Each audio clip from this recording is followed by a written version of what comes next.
Okay, thank you, Professor Yang Xu, for the introduction, and very happy to virtually visit RPI. So today my topic is so-called the new federated learning algorithm for deep learning with unbounded smooth landscape. Okay, so we have observed a lot of empirical success of deep learning.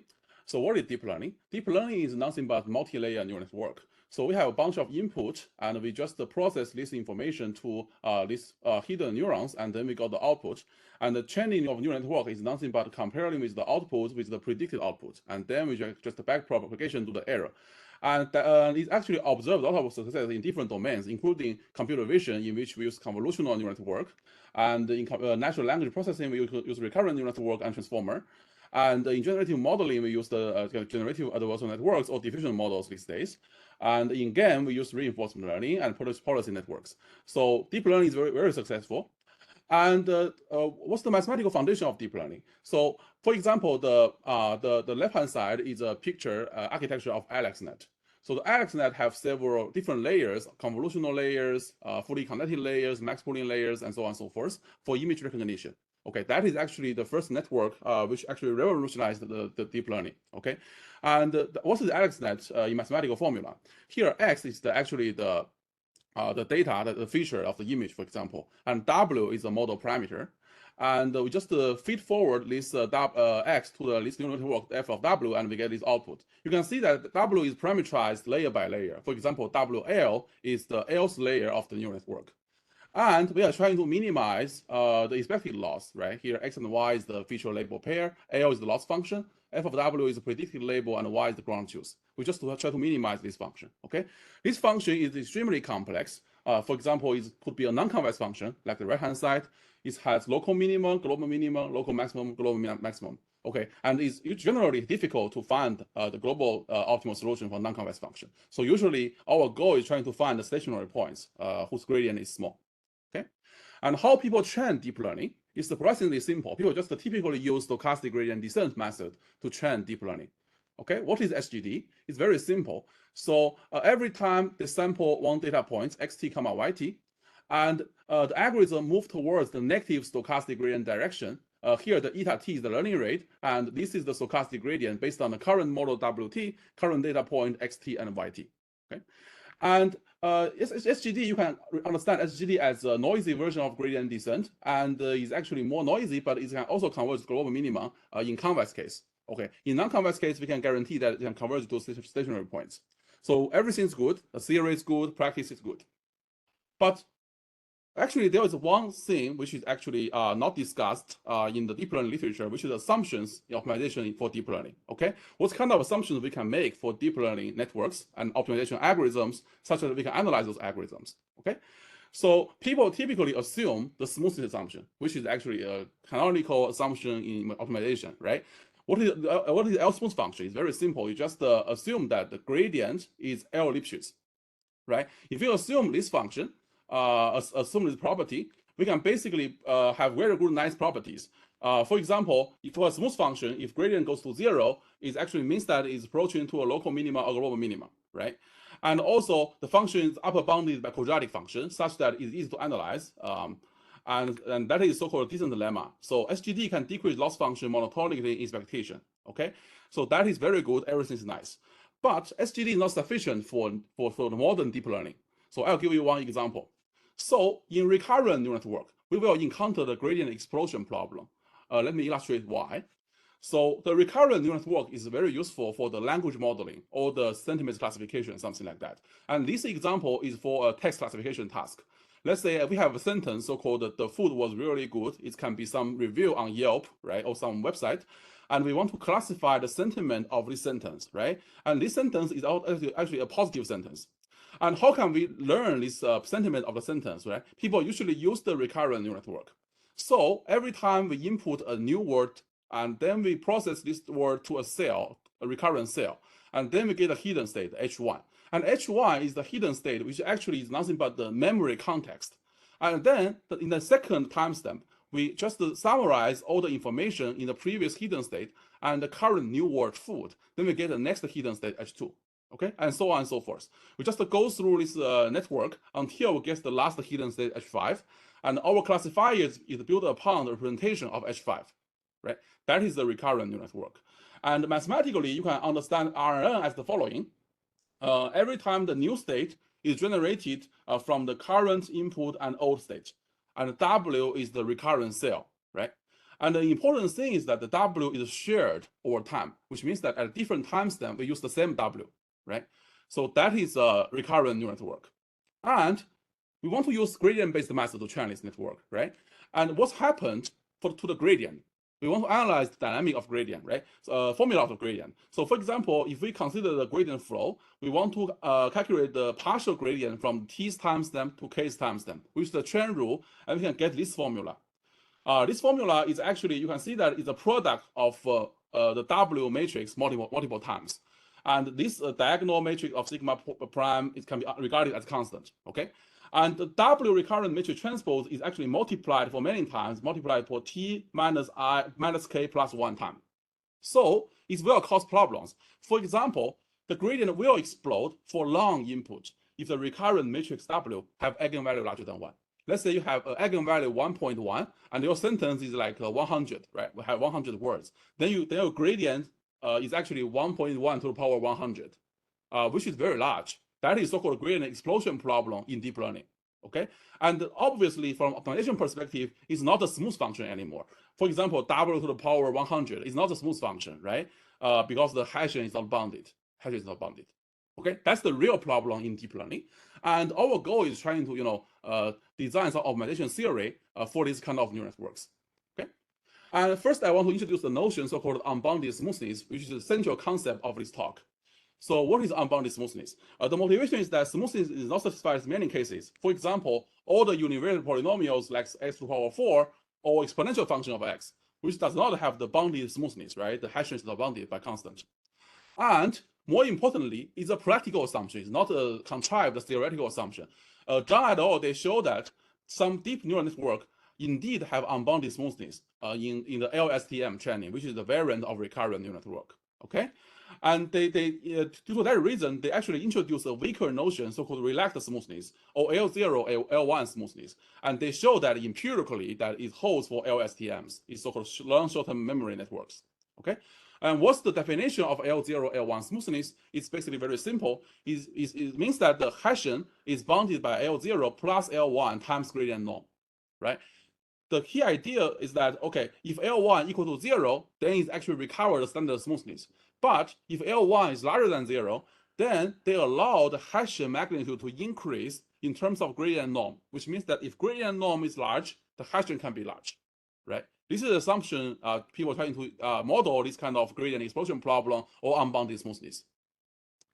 And this in our paper last year in Europe, we also showed that a popular architecture in deep learning, so-called transformer, they also satisfy the relaxed smoothness. Okay, I'll briefly introduce what is transformer. Transformer is actually used for the language translation. Let's say the input is English and output is German, and they just try to do the machine translation, right? Every time you input a sentence of English, you output some German language. And the key mechanism in the transformer is so-called attention. It's so-called multi-headed attention. Okay, this network is so complex such that we don't know anything about the optimization. I mean, the function properties. We don't know if it's smooth or not, right? Due to this reason, I just plot some transformer architecture on some data set. For example, in the figure A, I plot the gradient norm in the horizontal axis. I plot the smoothness constant on the vertical axis. And you can see that it actually follows a line, right, with some slope here. The slope is not 0. It's not a horizontal line. It's some strict line with some slope, which means that the smoothness indeed grows with the gradient norm for the transformers, right? That is for this Wikitest data set. And for a different data set, we can see that they still have this kind of slope for a machine translation data set. Okay, so which means that can I ask a question? Yeah. Just clarify something. Yeah. So in your figure, the gradient norm, I can understand it's the norm, the gradient computed, right? Right. And what's the smoothness? How you compute that? That's a good question. Smoothness is just we can use power method to calculate the Hessian maximum eigenvalue. I approximately calculate that. Oh, it's a Hessian. Okay. It's the Hessian. Yeah, Hessian largest the eigenvalue of the Hessian. Yes. I see. Yeah, good. Just feel free to ask me questions if you have any questions. Okay, feel free to stop me. That's a good question. And that is transformer, right? And transformer also, the smoothness is not bounded. You can see that. Okay. And how can we address this issue? There are some studies before my work about how to solve the problem. The algorithm is so-called SGD with gradient clipping. That is a very simple trick people use in practice. And they show that gradient clipping ensures SGD's convergence under this relaxed smoothness assumption, okay? And what is gradient clipping? It's very simple. We first calculate the gradient, g hat, right, based on the neural network. And then if the gradient is too large, it's larger than some threshold, I just click the gradient to the threshold. That is a very simple trick. Actually, this trick was introduced by Yoshua Benjur in 2013. But there's no theoretical analysis for that. And Zhang et al., they actually analyzed this algorithm, and they show that it has convergence guarantees, okay? And they also show some lower bound that gradient clipping is necessary because relaxed smoothness can make the gradient exponentially large, and in that case, it will hurt the convergence, okay? And this algorithm is a simple single machine algorithm, right? It's not scalable in large-scale federated learning. For example, we have a lot of clients. We have the gradient calculated by each client, right? The naive algorithm should be aggregating the gradient together from each client and then decide how to clip or not. But that is not practical. You cannot, aggregate all the gradient in every iteration. So that's why the algorithm is only works for single machine and is not practical for distributed clients, okay? So that is actually the motivation of this talk. We are trying to solve the federated learning problem. Let's say we have a lot of hospitals, a lot of agents, they have their local model, and they don't want to share their data to the cloud, right? There is a cloud, which is so-called federated server, and they want to learn from the data for each from each client, but they don't want to share the data, right? Okay? And the key features of FL is the following. The data is not shared, and the communication is very expensive. You cannot afford a lot of communication. Let's say the hospital cannot synchronize every second. They can only synchronize every week, for example, right? And data may not be IID, which means that, for example, the hospital are coming from different geographic locations, so they do not come from the same data distribution. And due to this reason, Michael Mahan, those people from Google, they've actually coined the phrase federated learning. And the central question we are trying to answer is that how to design this kind of scalable learning algorithms in the federated learning setting for relaxed smooth functions, not for smooth functions, okay? And we have a series of work trying to solve this problem. Okay? Before I talk about our algorithm, I'll first introduce a simple baseline, which is actually introduced in the FL paper, the first paper in the FL. And the algorithm is so-called Fed average, also called local SGD. This algorithm is very simple. Let's say for this picture, we have two devices, and every device is running multiple steps of gradient descent, stochastic gradient descent, before aggregating them together, okay? Before aggregating their weights. And that actually saves communication cost because it does not need to synchronize at every iteration, right? And that is the default algorithm in FL. People just use that in practice. But the theoretical analysis of the algorithm only works for smooth problems. If you try to run Fed average on some text classification task, it's very, very bad. The performance is like 20% accuracy. It's very bad. So the key question is that how to design computation and communication efficient algorithm for relaxed smooth problems, such as recurrent neural network, LSTMs, and transformers. That is the key question we are trying to address in this talk. Okay. Before I move on to the real meat, any questions for the problem setting? No? Okay, good. Okay, so we'll first talk about communication efficient algorithms for relaxed smooth functions. And first, the setting is the homogeneous data setting, which means that I assume that each client have the same data distribution. That is a simplified setting, but even this setting was not studied previously. And the optimization formulation is the following. Here, X is the model parameter, like the model parameter of the RNN. And D is data distribution, right? Is something stochastic, like a stochastic optimization problem. And we can assume that each client have access to the same data distribution. They can sample from the D, okay? And we assume the function f is relaxed smooth. And we assume there are some objective gap from the initial model and optimal model. Delta is something like constant. And also we assume the stochastic gradient is unbiased and the variance is almost surely bounded. This is a little bit strong assumption, but it seems that all the paper in this setting require this assumption, okay? And also we need to assume assumption like the stochastic gradient noise is unimodal and symmetric. I didn't want to assume that until I did some experiment in the training of LSTMs. I just plot the noise, gradient noise in LSTM training, and it seems that the gradient, noise is unimodal and symmetric. But I cannot prove that. I just assume that by this empirical observation. But in our later paper, we can remove this assumption. For the first paper, we need to assume that. Okay. And that is our algorithm. It's pretty simple. And the total algorithm is running for capital T iterations. And every node sample the stochastic gradient locally, right? It's local stochastic gradient. And then each node I update its local solution in parallel. And this algorithm is very simple. It's just on ith node, we are doing the stochastic gradient descent with gradient clipping. You can see the minimum operator, right? Which means that if the local stochastic gradient is large, we just clip that to the threshold gamma, okay? And then we run this kind of local gradient clipping steps for I iterations, and then we synchronize them, just do the average, which means that we periodically average model for every I steps. So from a very high level, this algorithm is just the clipped version of Fed average. We just add this clipping operation in Fed average, okay? And it's very simple, I mean, algorithmically, but analyzing this algorithm is not that simple. So I'll first give you some theoretical results about this algorithm. There are two properties. The first property is so-called linear speedup. The second property is so-called reduced communication complexity. Okay, we define the n as number of clients, number of machines, and sigma as the standard deviation in stochastic gradient. And the goal is trying to find epsilon stationary point, right, whose gradient is smaller than epsilon. And we have the following theorem.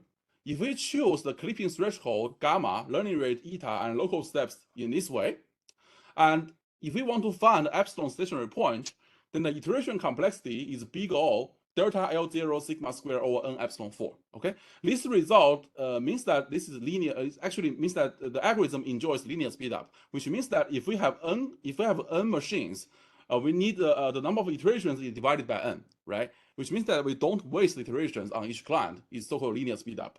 And this is not surprising. The more important result is the communication complexity.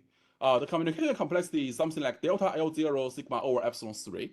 And you can see that if you pay attention to the epsilon dependency, we just save a 1 hour epsilon cost, right? We don't need to communicate at every iteration. We only need to communicate 1 hour epsilon 3 iterations, communication rounds. The reason is that we have the I is number of local steps. The I have order 1 over epsilon. So if you multiply the communication complexity with the I, you get the iteration complexity. Okay, that is the theoretical result. And how can we analyze this algorithm? How can we prove this theorem? I'll just give a very short analysis roadmap. Okay, the analysis is the following. At the TC iteration, we define the indices of the clients who perform clipping or not. Okay. The JT means that all the client index whose gradient is large at the TC iteration, right? The JT is like a set, okay? And the J bar T is the complement of the set. And we show that for either I from JT or I from J bar T, for either client which is doing clipping or not clipping, we show that it can both decrease objective value sufficiently, okay? And the third step is trying to show that the local step, we skip communication rounds, and it introduces error, but the error can be controlled if the number of local steps is not extremely large. So we have an upper bound on I, which is actually 1 over epsilon, right? That is the analysis roadmap. It's very easy to think about this idea, but there are some challenges for implementing this idea, okay?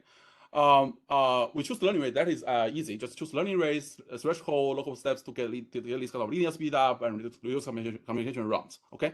And there are some technical challenges. I want to highlight that and to see how can we address that. It's very easy, but there are certain challenges.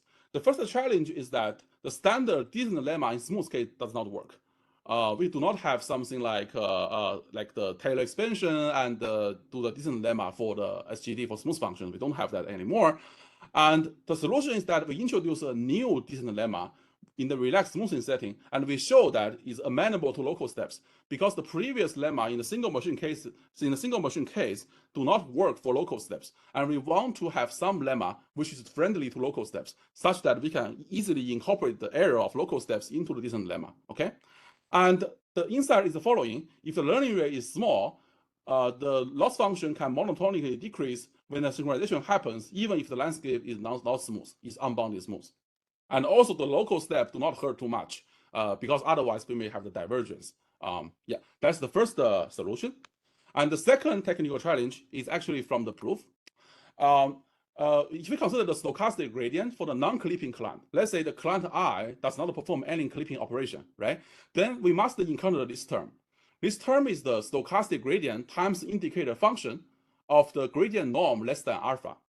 And this one, you can see that the difficulty of handling this term is that these two random variables are statistically dependent, right? And you cannot handle the expectation of this term in the easy way. I'll give you some counterexample. That is a counterexample I constructed by myself.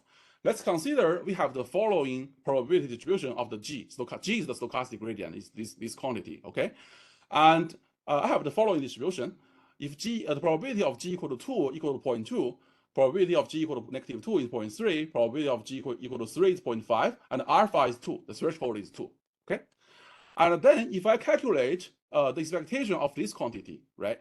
We can see that this one equal to negative 0.2 because we have like 2 times 0.2 plus negative 0.3 times negative 2 plus 0 times 0.5 because the indicator function actually just remove the information from the G equal to 3, right?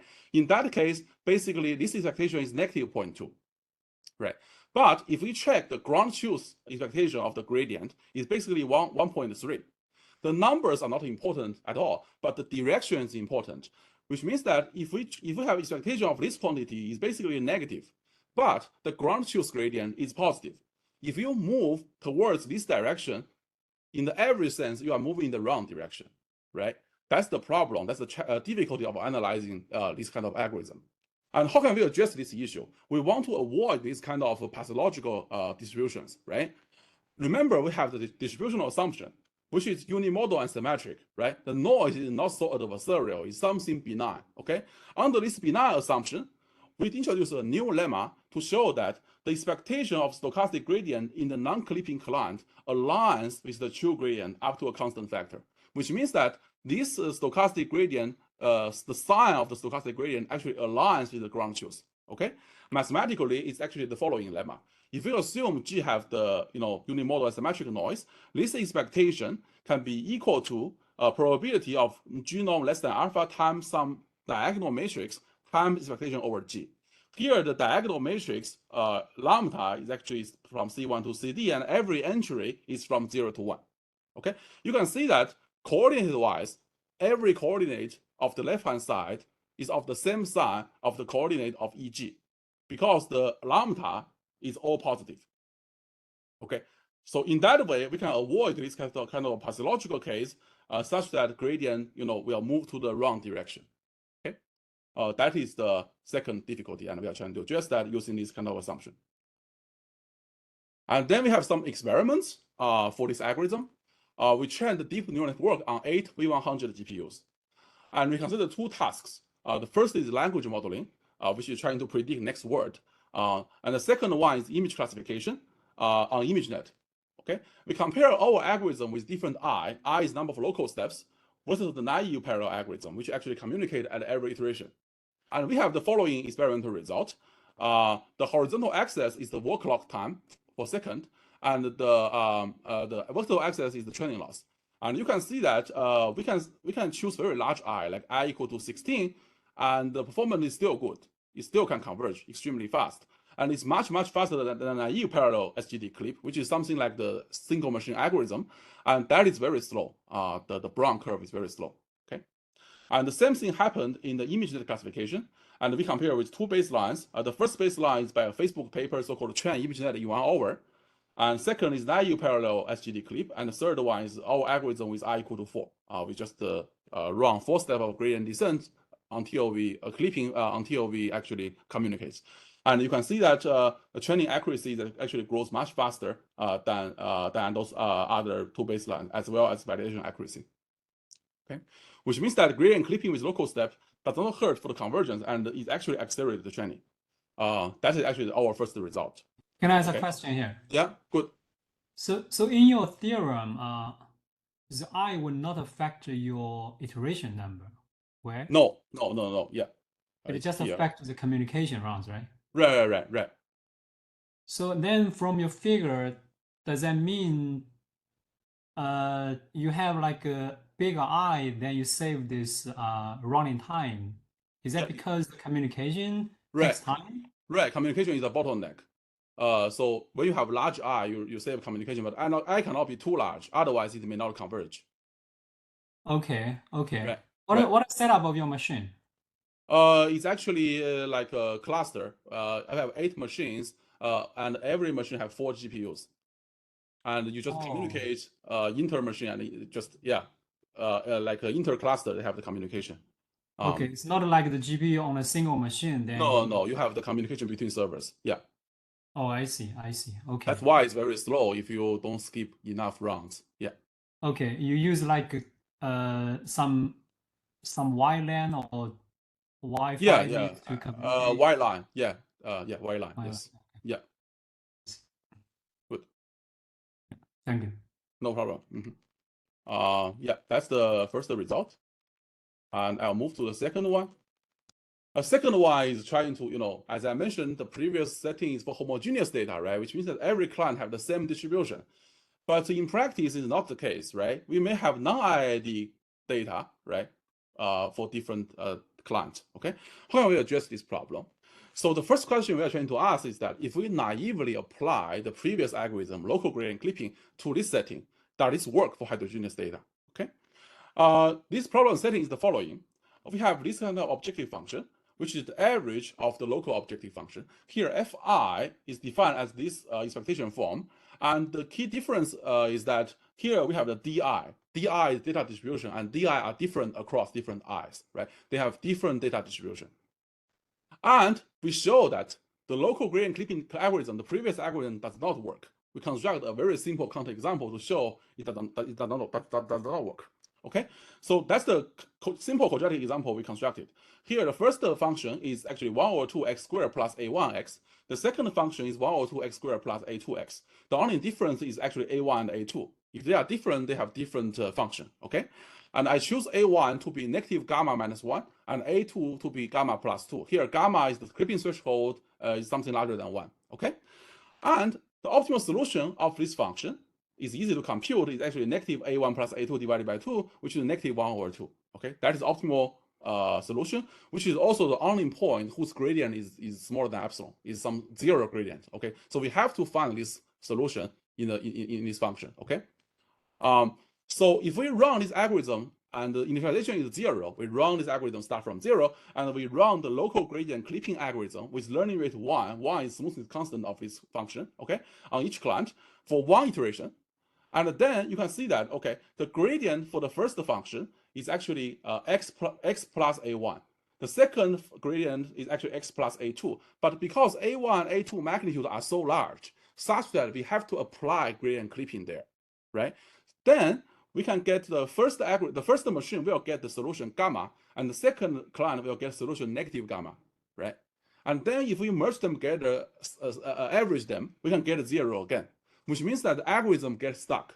Even if we choose the I equal to 1, we don't skip any communication round, just run one step. In that case, intuitively speaking, it should be the easiest case. It should definitely converge. But this algorithm does not converge, which means that the algorithm does not work for heterogeneous data, at least for this simple example, right? Which motivates us to actually construct a new algorithm to solve this problem. Okay, here is our algorithm for so-called episode for heterogeneous data. There are 2 new techniques we introduced in this algorithm. The first is so-called episodic gradient clipping, which means that the standard gradient clipping operator need to perform for every step, for every iteration, right? But we use the episodic gradient clipping, which means that the gradient clipping happens for 1 episode. And we specifically, we first calculate the GR, which is something like the average gradient when we have communication. We calculate some GR, and if GR is small, we don't do any gradient clipping for the entire round. And if the gradient is large, we do the gradient clipping for the entire round, which means that we don't need to check the individual step of the gradient. We only check that gradient, average gradient at the beginning of each round. Then we just apply this operator for the whole rounds. That is so-called episodic gradient clipping. And the second one is so-called periodic resampled corrections. Is actually the blue parts. The blue parts actually is trying to correct the local gradient. This term is the local gradient, and this GRI and GR are actually correction term, which is actually based on history statistics. This idea is very similar to the variance reduction. You have some correction term and trying to eliminate the bias in the updates. Okay, and we use the periodic resampled correction. You can see that we sample some new point, c tilde. That is for technical reasons, because remember previously we have this kind of dependency of two random variables, but if we can allow the resampling, it's not a problem anymore. But empirically, this resampling is not very useful in practice. It's just mostly for theoretical analysis. Okay, and we have the following theorem. We can show that the episode have iteration complexity, big O, delta L0, sigma square O, and so forth. This complexity is the same as the single client case, right? And the communication complexity is this, it's delta L0 plus L1 kappa plus sigma times sigma over epsilon 3. So the kappa is actually a way to categorize the data heterogeneity. It's basically defined as the local, like gradient at Fi minus gradient at F. Is something like this. It's just to categorize the difference between the local gradient and global gradient. So kappa is something there. And if kappa equal to 0, we also recover the previous case. And the important thing here is that the iteration complexity does not depend on kappa, which means that even if the data is very heterogeneous, we don't waste the iteration complexity. We don't make the iteration complexity to be worse. We only need to pay additional cost of a communication complexity. Okay, that is the guarantee for this algorithm. And Can I ask a question for yeah. the algorithm? Yeah. Yeah, sorry, my question. No problem. Yeah. So here you can save the communication. That's because like line 8 to 10, those three lines Yeah, are right. the local Line 8 to update, 10 is for local updates. Yes, that is and for local it also updates. has a gap like a TR plus 1 minus TR, right? Right, that is like the I, number of local Oh, steps. that's a like I. You have the same gap, or you may be changing I have the same gap. I have the same I. Yeah, I have Okay, I okay. just need to have some upper bound on I. Yeah, Oh, I see. I right, see. for every round. Yes, Okay, thanks. no problem. Thank you. Yeah, and here's the proof, which is I just want to give a very simple overview because I don't want it to be too technical. The idea comes from the new localization lemma. Okay, so here's the I would say high level description. I first prove that in each communication round, the iterates of the episode, this algorithm, stay in a bounded region almost surely, and locally this function is L smooth. That makes the analysis much easier. And we show that actually we have bounded iterate in some domain, okay, in some radius. And also the radius of the bounded domain does not depend on kappa. And that is the key to show that iteration complexity does not depend on kappa, because the radius does not depend on kappa. So all the like L smoothness and all the good properties, those problem dependent constant does not depend on kappa. That's how we get rid of kappa in the iteration complexity. And in each communication round, we show the function value will decrease sufficiently. So that is the key idea of the proof. So I think that's the key insight is that we have to show the localization lemma. The radius is very important. Okay. And the experiment is even more exciting than theory. That's the first time I find so consistent theory and experiments. Okay, I'll show you what's going on. And I just run the algorithm, run two type of algorithms. First algorithm is CELGC, which is actually the previous algorithm in my paper, right? Which is doing local gradient clipping, right? And episode is the new algorithm.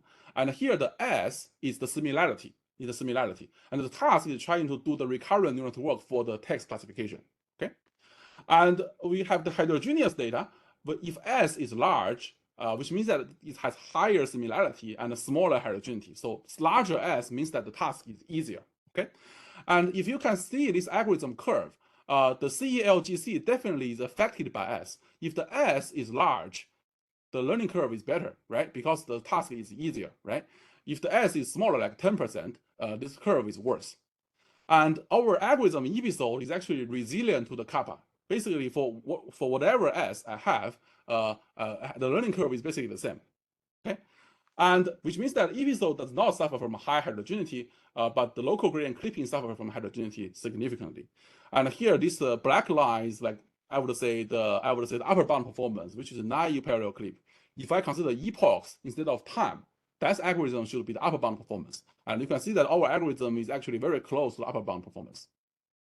Here is the experimental result. Okay. Yeah, that's our second work. And our third work is actually trying to do more practical federated learning from the full client participation to partial client participation. So in federated learning, previously we assumed that all the clients are always available for communication and always available for learning, right? But in practice, for example, some machines, they are not they are idle. They don't want to communicate. They don't device failure or something like that. They cannot participate in communication. And in that case, how can we design such an algorithm which works? And that is our new paper on this year news about episode plus, which is trying to support the partial client participation.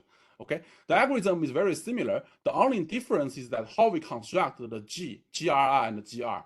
The GRI and the GR are actually trying to use the average, the cumulative statistics for all clients, and then we just calculate the GRI based on both the new information and the stale information. For example, if one client is not sampled, we are still using their stale information.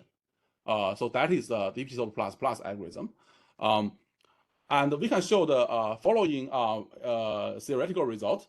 You can see that the iteration complexity is actually similar to the previous one. The only difference is that we have divided by S, not divided by N. Okay, S is actually number of subsampled clients here, right? It's like this S. This actually still means that we have linear speedup. And also the communication complexity is also saved by a factor of 1 over epsilon. That's partly the same. Okay, but the analysis is very different. We need a new high probability analysis framework. The idea is the following: because we have the relaxed smooth function, the gradient changes very quickly, right? So we cannot rely on the all the information of G too much. So we have to use a new high probability analysis instead of the standard expectation analysis to handle this one. But it's very technical because of time constraint. I will not discuss the detail there. And another one, which is actually a kind of lower bound result, which maybe interest Professor Yang's, Professor Xu's group, which I will want to mention here. That is the provable advantage of our algorithm or minibatch SGD, clipped minibatch SGD. Okay. First, we introduce the baseline so-called minibatch SGD in federated learning. So what is minibatch SGD? Minibatch SGD means that there's no local updates. We just locally accumulate the batch size with one update before communication. Okay, for the Fed average algorithm, you do local SGD, which means that every time you have one batch, you update your model parameter. But for minibatch SGD, they don't update the model parameter. They accumulate batch size for I times. Let's say you have I times B batch size. Then you just use this huge batch to do the calculation of gradient and run one step of gradient descent updates. That is so-called minibatch SGD. Okay, that is the baseline. And there is a work by Woodworth. They show that minibatch SGD is always better than local SGD for heterogeneous data and full client participation. They have both upper bound and lower bound. They show that minibatch SGD is basically the best in heterogeneous data setting. Okay, but in our paper, we consider a different setting than their setting. We consider the partial client participation. In the full client participation, minibatch SGD is the best. They prove that. But we show that in the partial client participation and unbounded smoothness setting, they consider smooth case, by the way. In these two settings, we can show that clipped minibatch SGD could be worse than our algorithm episode plus by showing a lower bound. We can show that the lower bound of this algorithm can be larger than the upper bound of our algorithm episode plus. Okay, so that is the lower bound result. First, I want to mention the clipped minibatch SGD, which is actually a variant of minibatch SGD. Their paper considers smooth functions, so they don't need to do any clipping, right? We consider unbounded smooth functions, so we have this kind of clipping operator here. If you just choose gamma to be infinity, it's actually just a minibatch SGD. Okay, and that's the algorithm. As I said, they don't do the update so frequently. Instead, they accumulate batch size. They accumulate 1 over Si batch size. Okay, for every client. And then we show the following lower bound result. If we fix epsilon is like the gradient accuracy, something like that, and L0, L1 is problem dependent constant, and m is some constant, which is actually the gradient upper bound of the function. Okay, and x0 is some initialization. Given those constants, if we pick any constant learning rate, eta and gamma, so we have eta and gamma, we fix the algorithm, right? The eta and gamma can be only chosen based on the knowledge of the previous constant. And then we can construct a function instance fi from 1 to n. Because it's not a single machine, it's federated learning, we have to construct a local objective, right? We have a series of objective functions such that if we apply this clipped minibatch SGD initialized at S0, and this algorithm have a communication complexity omega delta ML1 over epsilon square with high probability, where m is the gradient upper bound. Here, the key dependency is the m dependency. As you can see that in our previous result, we don't have any m dependency, right? Because it's clipped. But if you have this partial client participation, even if we have gradient clipping, this algorithm still suffer from m dependency. And the m may be very large. For example, the gradient is exploding, the m can be large. So in this case, this lower bound might be larger than the upper bound. So that's why I said in this setting, the clip minibatch SGD could be worse than our algorithm episode plus plus. Okay, that is the lower bound result. And I'll just want to briefly have a proof sketch for the lower bounds. We analyze this algorithm for 3 problem instances. Okay, the first hard instance is the linear objective function with very high heterogeneity. It's something like, let's say we have a lot of clients, and let's say the first client have only few clients have the positive slope. Let's say a times x, and a is large, a is positive, and most of the clients have the negative linear objective, like negative b times x, and b is positive, and the average of them is still positive. It's something like you have a majority, the majority is wrong.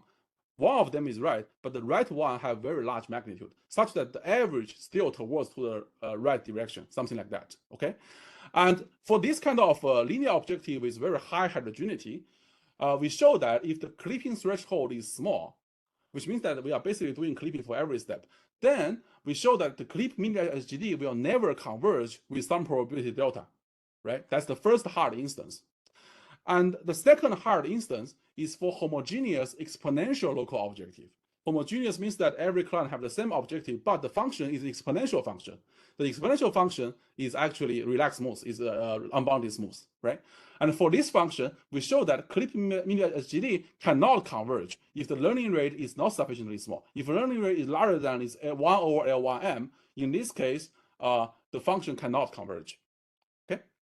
And the third problem instance is trying to cover the cases which are not covered in these 2 cases. Okay. This case trying to cover the threshold is small and learning rate is large. Okay.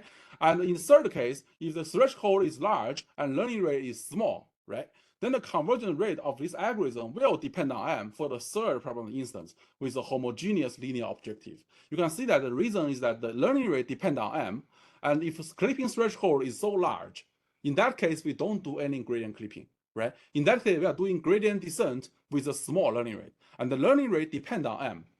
That's the reason why our lower bound depends on m. The iteration complexity it depends on m as well. Okay, that's the proof sketch of lower bounds. But this one is a very simplified setting. It only works for this algorithm, and it does not consider, I would say, stochastic case in the second, in the third function. In the first function, we consider stochastic oracle, but in the second and third function, we don't consider stochastic oracle. So this bound can be further improved, which I don't know how to improve that right now, but I'll try to improve that later. Okay, that is the lower bound proof sketch. Okay, and here is our experiments for our algorithm episode plus plus versus a lot of baselines like local gradient clipping, naive algorithm, clipping minibatch SGD, scaffold clip, and episode. And you can see that we consider different participating client and training loss. You can see that we have 2, 4, 8, 6, 8 participating client, and the total number of client is 8. Okay. And you can see that the episode plus plus is always good for participating client setting. And also we consider different data similarity, the 15%, 13%, 10%, and this blue line is still the best for most cases. So here's the experiments for subsampling. Okay.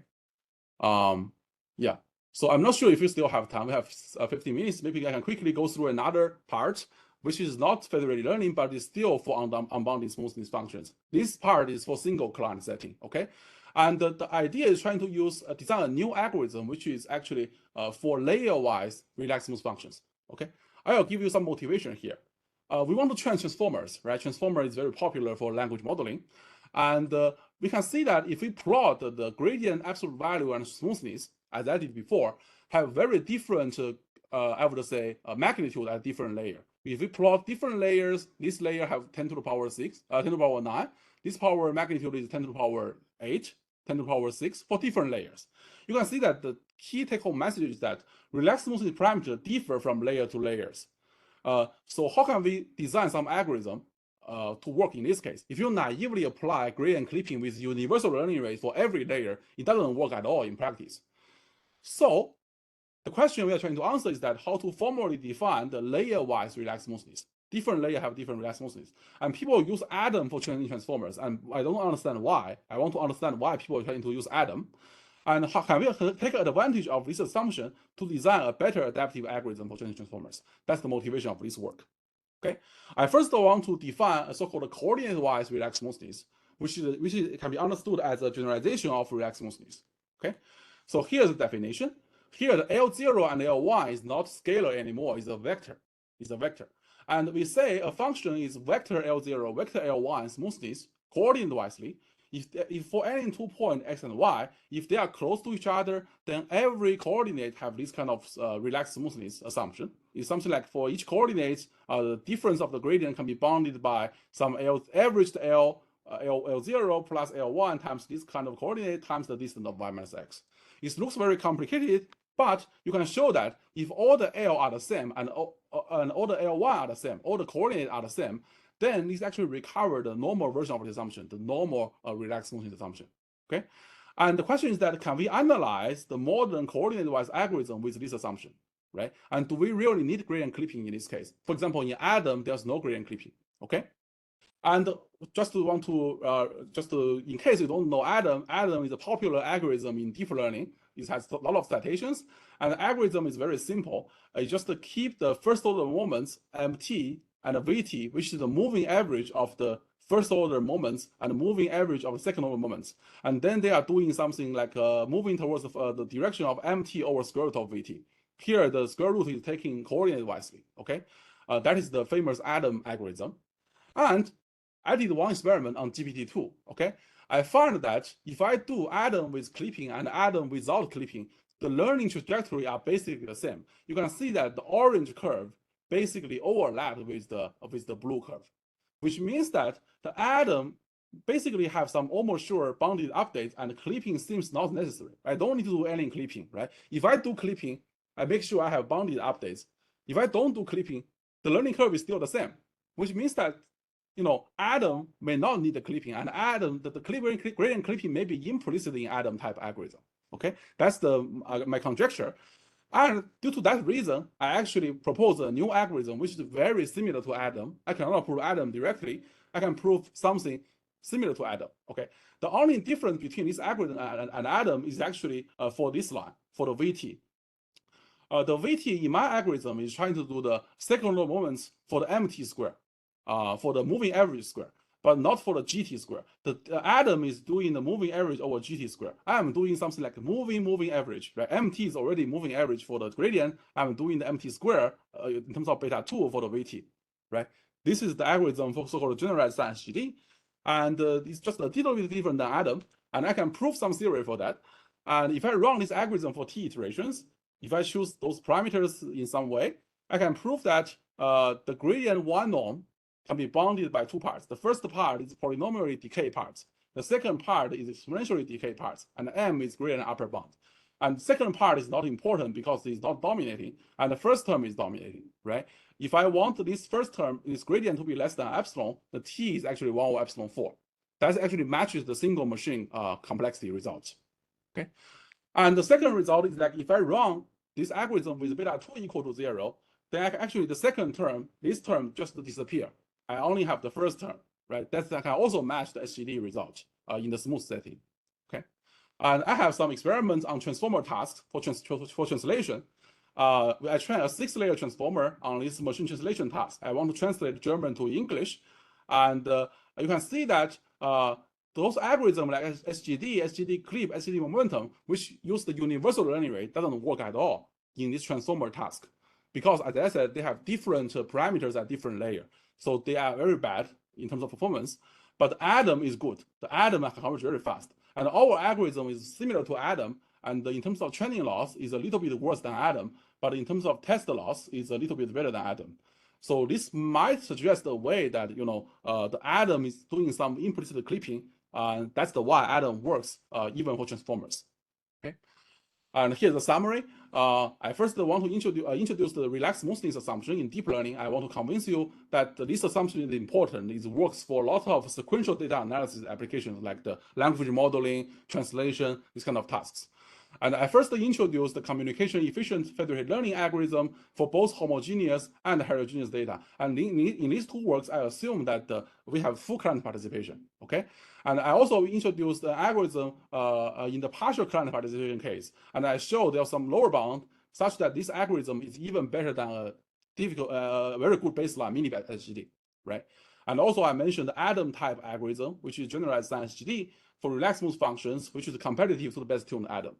And I want to acknowledge my collaborators. Michael is my PhD student. Yaje is my visiting student. Zhengxun is from Meta, Wei is from IBM, Francisco from BU, and Yunwen from University of Hong Kong. And thank you for your attention. I'm happy to take questions.